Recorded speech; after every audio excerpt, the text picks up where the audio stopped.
Olá, maçons, simpatizantes e todos aqueles que gostam dessa magnífica temática chamada maçonaria. Aqui é Rosaldo Bonet, do canal Esquadro e Compasso, e hoje quero trazer um assunto bem interessante. E é mais uma curiosidade, né? Porque eu acredito que muitos maçons e muitos não maçons ainda tenham dúvidas sobre essa questão, sobre a nomenclatura entre Grande Oriente e grandes lojas. Qual a diferença, onde usa um, onde usa outro. Então é isso que nós vamos abordar um pouco nesse vídeo e nessa nossa conversa. Mas antes de nós iniciarmos essa nossa conversa, eu gostaria muito de pedir para vocês deixarem aquele like no canal, comentarem e também se inscreverem, para que a gente consiga atingir, bater a nossa meta de 1000 inscritos em pouco tempo. Dito isto, vamos ao que interessa, vamos ao nosso assunto sem muitas firulas, sem muita enrolação. Bom, antes de nós iniciarmos essa nossa conversa, nosso bate-papo, eu preciso passar um contexto histórico, a origem dos dois termos, tanto de Grande Oriente como de grandes lojas. Então nós vamos iniciar no de grandes lojas, que é mais antigo e é mais importante até para a gente poder compreender o termo Grande Oriente. Então nós temos que voltar lá na Idade Média, lá nas confrarias de ofício, lá nas guildas e lá na maçonaria operativa. Naquela época, na Alemanha, havia algumas lojas e algumas corporações de ofício dos talhadores de pedra. Os talhadores de pedra, eles trabalhavam igualmente na construção das catedrais, nas grandes construções de castelos, né? E a função deles principal era talhar as pedras, era deixar as pedras no esquadro. Eles, muitos confundiam eles com franco-maçons, mas eles eram conhecidos na Alemanha por Steinmetzen, tá? Ou seja, aqueles que talhavam a pedra. Ora, como nós sabemos nas corporações, nos grandes canteiros de obras da Europa, né, muitas corporações trabalhavam conjuntamente, não só os franco-maçons, mas havia os talhadores de pedra, havia os marceneiros, havia os ferreiros e muitas outras corporações. Então cada corporação tinha suas normas, tinha a sua hierarquia funcional e não era diferente com os próprios talhadores de pedra da Alemanha. Só que eles tinham um problema. E esse problema demandava muito enfraquecimento desses talhadores de pedra. Era a estrutura descentralizada que eles tinham. E com isso, eles começaram a perceber o quê? A necessidade de se organizar, a necessidade de deixarem de ser descentralizados, deixarem de ser dispersos, né? Porque a gente sabe como, não só hoje, mas naquele tempo, quanto mais disperso, quanto mais descentralizado, mais fraco era uma corporação. É como um sindicato hoje em dia, né? É como é uma estrutura sindical. Quanto menor o sindicato, se ele não está afiliado a alguma grande rede, a uma grande central sindical, o que é a tendência? É ele ser um sindicato fraco, um sindicato sem expressão. Então eles começaram a perceber que eles se unindo, eles criando um organismo agregador para coordenar essas lojas dispersas, eles seriam muito mais fortes e fariam muito mais lobby, muito mais frente à nobreza, ao papado e às outras instituições que, de uma certa forma ou não, né, poderiam se prevalecer em relação a esse enfraquecimento, a essa descentralização, para quê? Para poder explorar eles de maneira muito mais forte, muito mais escravocrata, né? Então eles viram a necessidade de que, a partir do momento que eles começassem a se agregar, criando uma loja central, um organismo centralizador de decisões, para julgar as divergências, para organizar as relações institucionais, não só entre as lojas, mas entre as lojas e a sociedade, eles passariam a ter uma melhor prevalecência na sociedade. Eles seriam muito mais vistos e teriam muito mais força corporativa do que até então tinham. Então, eles nomearam esse organismo agregador de grandes lojas. Isso foi mais lá na Idade Média. Então, até mais ou menos no século XVIII, tá, permaneceu essa estrutura hierárquica de grandes lojas. A partir da maçonaria especulativa, o que começou a se perceber? Que essas grandes lojas, de tempos em tempos, elas começaram a se reunir, elas começaram a fazer convenções anualmente, semestralmente, e essas convenções elas eram chamadas de qual expressão que era usada para essas convenções. Era o de Grande Oriente, porque naquele Oriente agregava várias lojas, várias grandes lojas, né? Porque o que acontecia até então?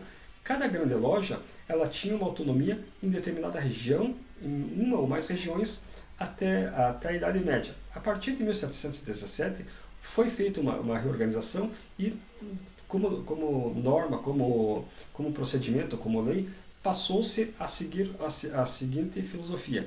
Cada grande loja teria autonomia sobre um estado, sobre um distrito ou sobre uma região em si, não podendo haver duas grandes lojas funcionando no mesmo território, no mesmo estado, no mesmo distrito, como é hoje a nível de grandes lojas, né? Então hoje as grandes lojas só pode haver e pode existir uma no Paraná, uma em Santa Catarina, uma em São Paulo, uma no Amazonas, uma no Rio Grande do Sul e assim por diante, que são congregadas, teoricamente, pela Confederação Maçônica Simbólica do Brasil. Que na prática seria um Grande Oriente, o Grande Oriente das grandes lojas, mas que não, por nomenclatura, por tradição, ficou apenas como Confederação Maçônica Simbólica do Brasil, que congrega essas grandes lojas estaduais, de forma também como com os pagadores de pedra, para ganhar mais preponderância, para ganhar mais força em cima das suas demandas, né? E também para resolver os problemas entre essas grandes lojas. Digamos que a grande loja de São Paulo resolva abrir lojas no Paraná. Então, as grandes lojas do Paraná irão fazer uma reclamação e irão fazer um questionamento para esse órgão agregador. Era assim na Idade Média e ainda continua, claro, com uma hierarquia muito mais sofisticada, com uma hierarquia muito mais poderosa, né? Mas não deixa de ser o mesmo princípio básico. Então, toda vez que essas grandes lojas se reuniam, se confederavam, mesmo que temporariamente, eles chamavam essas reuniões, essas convenções de grandes orientes. Então, o Grande Oriente nada mais era que uma grande convenção das grandes lojas. Bom, com isso, nós temos que ir para a França, sair da Alemanha e ir para a França, para o quê? Para nós entendermos como é que passou a ganhar notoriedade a expressão Grande Oriente dentro da maçonaria. Em 1773, a grande Loja Nacional da França, numa reunião deles, numa de suas convenções, eles começaram a buscar uma nomenclatura. Era para ser Grande Loja Nacional da França, mas por essas razões que só quem estava lá participando sabe, e só quem vivenciou essa convenção poderia explicar com uma riqueza de detalhes, eles alteraram a nomenclatura. Então eles não se autodenominaram mais Grande Loja Nacional da França, mas sim Grande Oriente de França. E esse nome passou a ser a identidade daquelas lojas congregadas, né? daquelas lojas francesas, tá? Enquanto aqui na Inglaterra ainda persistia o sistema de grandes lojas, principalmente após a união da Grande Loja dos Antigos com a Grande Loja dos Modernos, que passou a formar a Grande Loja da Inglaterra, a Grande Loja Unida da Inglaterra. Com isso, viu-se a necessidade de fazer uma pequena distinção entre Grande Oriente e Grande Loja. E qual que era essa distinção? Qual que era essa diferença entre elas? Teoricamente, era para ser a seguinte diferença: que o Grande Oriente poderiam congregar 3 lojas ou mais de ritos diversos. Então, podia ser uma do rito francês, uma do rito moderno e uma do rito de York. Já ao contrário dos Grandes Orientes, as grandes lojas poderiam congregar 3 lojas ou mais, desde que todas fossem do mesmo rito.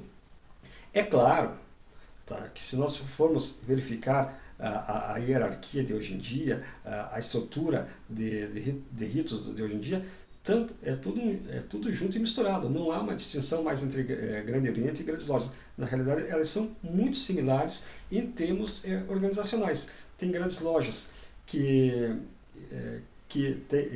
onde existem vários ritos, tem grandes orientes onde existe apenas um rito, então não há uma distinção mais como deveria ser no início.